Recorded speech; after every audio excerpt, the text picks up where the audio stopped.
This is a story about one of the weirdest places I ever hooked up. I've probably already told it. I don't remember when. I don't remember if it was in any detail. I'm just gonna tell it anyways because I was actually recently reminded of this person via social media. So if I had to be reminded about it in present day, I think it's only fair that I can communicate this story whenever the fuck I feel like it. So picture it like, I don't know, a long time ago. And I was recently single at this time. I had just gotten out of a serious relationship, moved out. It was bad. And so I was like, and it's summertime and now I'm on the prowl to like, just like, fuck that bitch and like move the fuck on. And so a bunch of my friends and my friends' friends and friends of friends and friends decide we're gonna go to the fucking beach and we're gonna have a huge ass bonfire and we're gonna like fucking party. That's what we're gonna do. So I'm at this party and, you know, beer's flowing, the fire is huge, and a group of chicks showed up who was friends of a friend of a friend, right? I've never met them, and they were a bunch of cheerleaders, okay? College cheerleaders, and I was like, ooh, interesting. This just got a hell of a lot better. So they're a bunch of good-looking chicks, and one of them I could pick out was like, what do you call it when you have like the runt of the group? You could tell right away that the insecurity was palpable. Or she could like drink a lot and get real fucked up, or like black out. You could just tell which one's the wounded ones. Not that I'm a predator or anything, but I am an acquired taste, so it's not really too simple for me to be like, hey, what's up? Without some type of like interaction and having to like sway you with my charm, which is a whole lot of work, okay?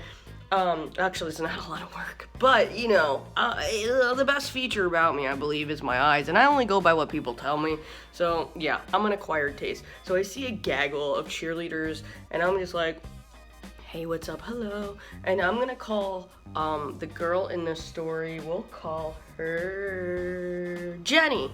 Okay, Jenny. So I see Jenny, and she's just like, she was not the cheer captain, I'll tell you that right now.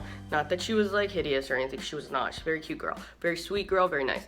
She starts talking to me, and we're by this bonfire, and she's just like, yeah, I was seeing someone, but not really seeing someone. We were like, we would hook up really wasted, and it just doesn't work out. They don't want to talk to me anymore, and I'm just like, words. All I'm hearing is, okay, so you're single and you're upset, so start drinking, start drinking. Turns out the person she was telling me that she had hooked up with was another cheerleader, and I was like, what? And like, stereotype, you don't look gay. She wasn't gay in this story, at least at this time. And the other cheerleader that she was hooking up with was not at this bonfire. So I was like in my head, like trying to like piece these together. Like, does her other cheerleader friends know? Like, am I the only one? Cause she's super duper sad. Like, she's so sad that it's like, I kissed the girl and I liked it, something about cherry chapstick, and then the song ended and it just didn't end for her, and she didn't register that part. But the girl that she was hooking up with was just like, hey man, I just like to kiss you sometimes when I'm wasted, like girls do. So I tell Jenny, hey, why don't we go for this super secret hike in the middle of nowhere, because I think that's a great idea. You know, like we could talk more about your special cheerleading friend. All right, so now I take Jenny and we go off. We leave this beach area, we leave the fire. It's dark. I have a flashlight, and we're walking across through hikes and trails and trees and find this cemetery. Okay, this beautiful cemetery. And when I say beautiful, I mean in the sense of like there's no people, no cars, no city. You can look up and see all the stars, and it's really nice. But it's still a cemetery, so it's just like that part is kind of weird. But anyway, so we're sitting there, and she's still butthurt crying about this cheerleader bitch, and I'm like, yeah, words, and I'm just like, yeah, but you know, you're lucky, like, you're so pretty, and so sweet, and so smart, and you deserve somebody who wants to listen to you, and that could really appreciate being in the moment with you right here and now, because this is all we really have in this world is like the present. And she fucking ate that shit up.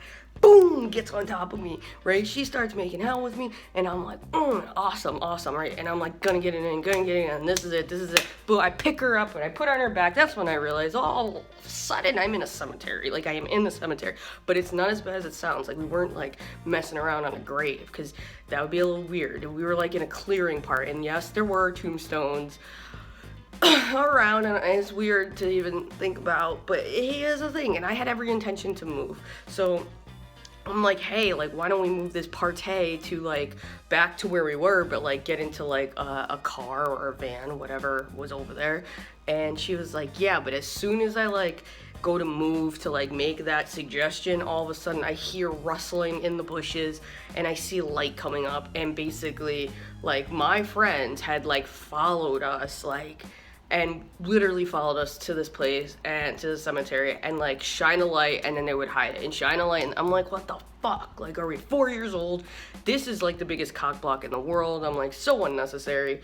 I arranged anyways. I was like, oh, like, fuck it, like, this is not a good time, let's just go back. We go back, she gets into my car, she sleeps in my car with me, and she was so fucked up and drunk, so was I. Like, we didn't do anything in the car. And the next day, as a group, like, you know, 10, 15 of us were like, let's go on like a nature walk. Yeah, let's go on a nature walk.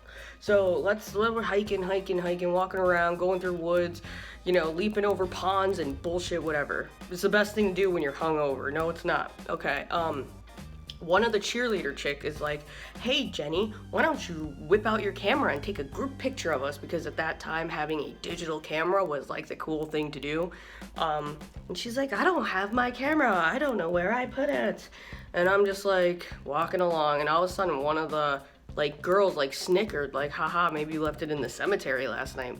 And Jenny, I shit you not, goes like this and was like, huh? I was in the cemetery last night? What the fuck? I used my best lines. I put in a lot of work, and you don't even remember the cemetery? I literally turned and I was like, yeah, you were in the cemetery. Was that not a memorable experience for you? Was it not? I was livid.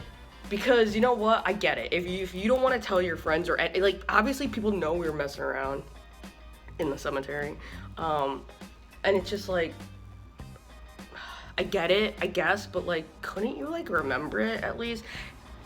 Moral of the story is, I was just like pissed, because I was like, are you fucking kidding me? This chick doesn't even fucking remember being in the cemetery with me. I was like I said, I was using my best moves, my best lines. I even had a new tongue ring in. I was like, I was on point. Okay, I was on point. Obviously, if you fucking slept in my car, and let me, spoiler alert, I'm not telling this story yet, but flash forward a little bit more, she was in my bed again.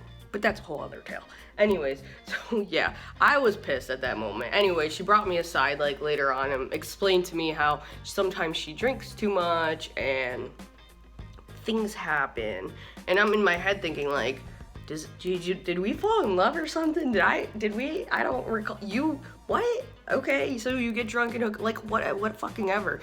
But come to find out, at that time, Jenny was like severely in the closet, you know, being like this like prissy cheerleader fucking like boy crazy like group fucking type of chick. It's like she was not okay with like being out, and actually took her. I ended up like kind of talking to her as a friend, because we ended up being in the same circle of friends randomly over time, and eventually over time she actually did come out like years after this experience. And I'm just sitting there like, that's fun. Told you, lesbians don't like me. But yes, that's my story time about the weirdest place I ever hooked up. One of the weirdest places I hooked up, but yeah. Damn, I'm still offended by that. I don't know. That's all I gotta say. We're done.